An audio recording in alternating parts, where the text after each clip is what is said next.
হুমায়ুন কবিরের কোনো লস নেই, কিন্তু লস হচ্ছে কে? নওশাদ সিদ্দিকীর। তিনি তো নিজের ইচ্ছায় কিছু করতে পারেন না। দ্য লিডার মমতা ব্যানার্জির নেত্রী যা বলেছিলেন তিনি তাই করেছেন। সুতরাং এখন তাকে দোষ দিলে তো আর হবে না। যতই যা করুক, আসাদুদ্দিন ওয়াইসির সঙ্গে আমাদের কথাবার্তা প্রায় পাকা। এবারে নওশাদ সিদ্দিকী আসলেই তবে জোটটা সুন্দর হবে, না হলে এই দক্ষিণে নওশাদ সিদ্দিকী ঠিক জায়গা করতে পারবে না। সম্ভাবনা তৈরি হচ্ছে, এটা অবশ্যই হবে। কিছুদিনের মধ্যে জানতে পারবেন, কারণ যদি জোট না হয় তাহলে হুমায়ুন কবিরের কোনো লস নেই, কিন্তু লস হচ্ছে কে? নওশাদ সিদ্দিকীর।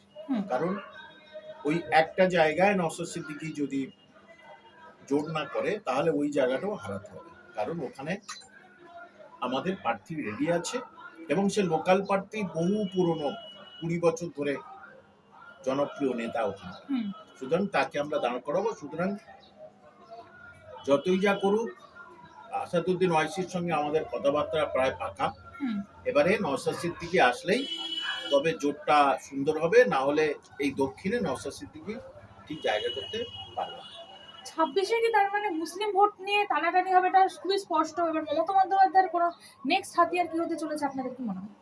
মমতা ব্যানার্জি নিজে কি করবে সেটা তার পার্টির ডগমা, পার্টির নীতি, পার্টির আদর্শ। আমাদের পার্টি আলাদা। আর মমতা ব্যানার্জি এটা ঠিক যে সংখ্যালঘু ভোট নিয়ে আর কিছু করতে পারবে না, কারণ এতদিন সংখ্যালঘুদের নিয়ে যা করেছে সেটা সংখ্যালঘুরা তার জবাব দেবে এই বছরে, এই 26-এ।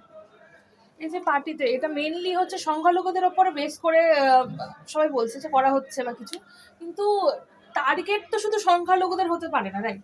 না না, এটা একেবারে ঠিক যে নেতা মুসলিম হলে সবাই মনে করে যিনি মুসলিম ইনি মনে হয় মুসলমানদের দল। এটা ওটি নওশাদ সিদ্দিকী যেমন দেখে তারা বলেছে পীর সাহেবদের ছেলে।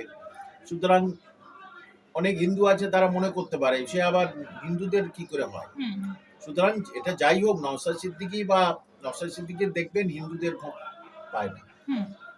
যে যে কোনো দলের লিডার আছে হিন্দু, সেই তার বাড়ির ভোটটা শুধু পায়, আর কিন্তু বাড়ির ভোট পায় না, এটা একেবারে নিশ্চিত। সারা ভারতবর্ষের ক্ষেত্রে দেখা যাচ্ছে সে আসাদুদ্দিন ওয়াইসি, সেখানে হিন্দু ভোট কিন্তু আসাদুদ্দিন ওয়াইসি পায় না, সেটা পরিষ্কার করে বোঝা গেছে।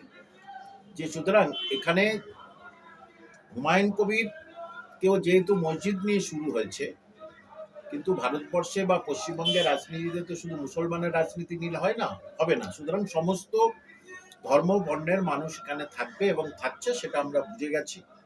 যে আমরা অলরেডি বেশ কিছু জায়গায়, মুর্শিদাবাদে যেমন আমরা প্রার্থী ঘোষণা করে দিয়েছি, তিনি একজন মহিলা, হিন্দু মহিলা, তার প্রার্থী ঘোষণা করে দিয়েছি। সুতরাং যে শুধু মুসলমানদের পার্টি কেউ চিল্লাতে পারে, কিন্তু এখানে সকল ধর্মের মানুষ কিন্তু আছে। যিনি পার্টি লিডার তিনিই তো একতরফা করেছিলেন একটা টাইমে, এটা তো স্বাভাবিক। তাকে মমতা ব্যানার্জি যদি করায় তো তিনি করবেন। তিনি তো নিজের ইচ্ছায় কিছু করতে পারেন না। দ্য লিডার মমতা ব্যানার্জির নেত্রী যা বলেছিলেন তিনি তাই করেছেন। সুতরাং এখন তাকে দোষ দিলে তো আর হবে না।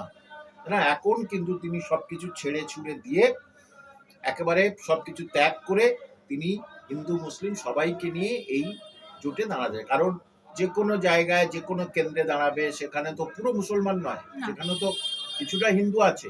সুতরাং সবার ভোট কিন্তু দরকার।